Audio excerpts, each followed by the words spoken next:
Hello दोस्तों, Hindi book club में आपका स्वागत है। हमारी आज की audio book the 48 law of power पर आधारित है, जिसको अमेरिकन ऑथर रॉबर्ट ग्रीन ने लिखा है। नियम नंबर 3, अपने इरादे छुपा कर रखें। विचार: आप किस उद्देश्य से काम कर रहे हैं यह जाहिर न होने दे। इससे लोग अंधेरे में रहेंगे और अपनी योजना नहीं बना पाएंगे। अगर उन्हें इस बात का अंदाजा ही नहीं होगा कि आप क्या करना चाहते हैं तो अपनी रक्षा की योजना नहीं बना सकते हैं। इस तरह आप उन्हें गलत दिशा में काफी दूर तक ले जा सकते हैं और काफी समय तक गुमराह कर सकते हैं। जब तक उन्हें आपके इरादों का एहसास होगा तब तक बहुत देर हो चुकी होगी। ज्यादातर लोग खुली किताब की तरह होते हैं। वे अपने मन की बात तत्काल कह देते हैं। वे मौका मिलते ही अपने विचार प्रकट कर देते हैं। वे अपनी योजना और इरादों के बारे में लगातार बोलते रहते हैं। वे ऐसा कई कारणों से करते हैं। पहली बात, अपनी भावनाओं और भावी योजनाओं के बारे में बातें करने की इच्छा बहुत आम और स्वाभाविक होती है। अपनी जुबान पर लगाम कसना और अपनी बातों पर नियंत्रण रखना मुश्किल होता है। दूसरी बात, कई लोग यह मानते हैं कि ईमानदारी और स्पष्टवादी से वे लोगों का दिल जीत लेते हैं और अपनी शराफत को प्रमाणित करते हैं। वे बहुत भ्रम में रहते हैं। दरअसल ईमानदारी एक भौंधरा हथियार है जिससे कटता कम है, खून ज्यादा बहता है। आपकी ईमानदारी से लोगों को चोट पहुंचने की संभावना ज्यादा होती है। इसलिए समझदारी इसी में है कि शब्दों को नाप तौल कर बोले। बुद्धिमानी इसमें है कि लोगों से वही कहें जो लोग सुनना चाहते हैं।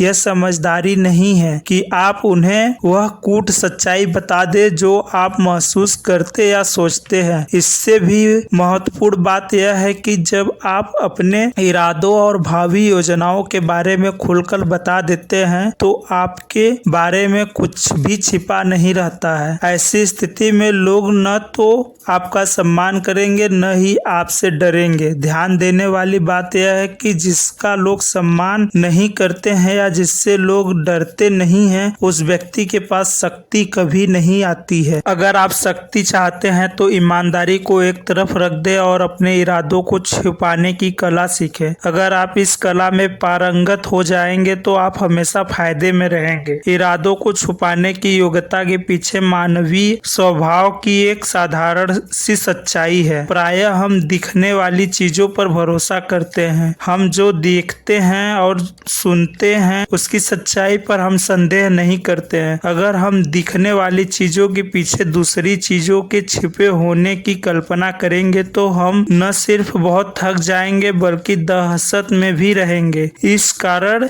इरादों को छुपाना तुलनात्मक रूप से ज्यादा आसान हो जाता है। ऐसा लक्ष्य या उद्देश्य बताएं जिससे लोग प्रभावित हो जाए। जरूरी नहीं कि आपका असली लक्ष्य वही हो। जब आप उस लक्ष्य को लोगों के आंखों के सामने बार बार रखते हैं तो वह उसे आपकी असली लक्ष्य मान लेते हैं। इरादों को छुपाने का एक तरीका यह है कि आप अपनी इच्छाओं और लक्ष्यों के बारे में लगातार बातें करते रहें, लेकिन ये आपकी असली इच्छाएं और लक्ष्य नहीं होने चाहिए। इस तरह आप एक पत्थर से 3 शिकार करेंगे। आप दोस्ताना, निश्चल और विश्वसनीय नजर आएंगे। आप अपने इरादों को छुपा लेंगे और आप अपने प्रतिद्वंदियों को गलत दिशा में भेजेंगे जिससे उनका समय बर्बाद होगा। लोगों को गुमराह करने का एक और सशक्त औजार है झूठी निष्कर्षता। लोग गलती से निष्कर्षता को ईमानदारी मान लेते हैं। जब लोगों को ऐसा लगता है कि आप जो कह रहे हैं उसमें आप विश्वास करते हैं तो उससे आपके शब्दों का वजन बहुत बढ़ जाता है। अगर आप यह मानते हैं कि धोखेबाज लोग हवाबाज होते हैं जो बड़े बड़े झूठों और कहानियों से गुमराह करते हैं तो आप बहुत गलत सोचते हैं। सबसे अच्छे धोखेबाज वे होते हैं जो उदासीन और अदृश्य मुखौटों का इस्तेमाल करते हैं जिस वजह से उनकी तरफ किसी का ध्यान नहीं जाता।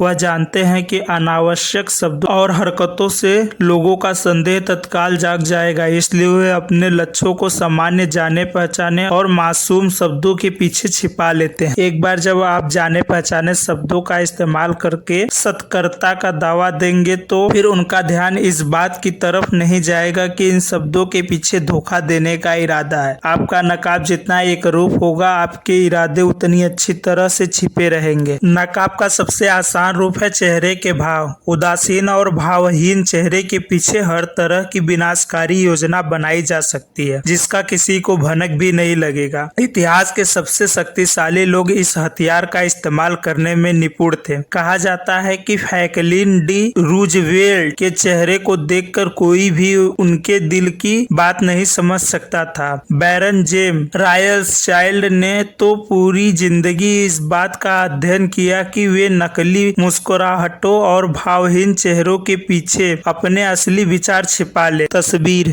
भेड़ की खाल। भेड़ कभी अचानक हमला नहीं करती है, भेड़ कभी धोखा नहीं देती है, भेड़ बहुत ही सीधी और आज्ञाकारी होती है। भेड़ की खाल पहनकर लोमड़ी बड़े आराम से मुर्गियों के दरबे में घुस सकती है। विशेषज्ञ की राय, अपने उद्देश्य और अपनी प्रगति को छिपाए, अपनी योग्यता को तब तक प्रकट न करे जब तक उसका विरोध करना असंभव हो जाए। थैंक यू दोस्तों, आई होप ये वीडियो आपको अच्छी लगी होगी। अगर आपने अब तक हमारे चैनल को सब्सक्राइब नहीं किया है तो चैनल को सब्सक्राइब करके बेल आइकन दबाना ना भूलें। मैं आपसे बहुत जल्द मिलता हूँ नियम नंबर 4 में। तब तक के लिए जय हिंद, जय भारत।